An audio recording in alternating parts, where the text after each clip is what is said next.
మా నాయన నాకు మాట చెప్పినాడు, పుట్టేటప్పుడు ఊపిరుంటాదిరా, పేరుండదు.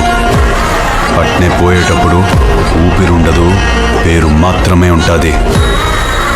ఆ పేరెట్టా నిలబడాలంటే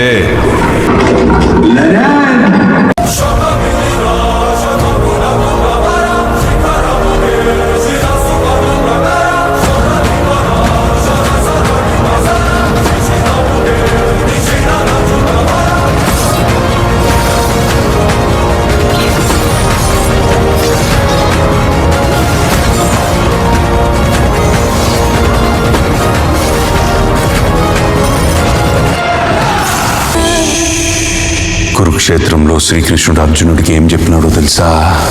యుద్ధం కూడా ప్రశాంతంగా చెయ్యాలని.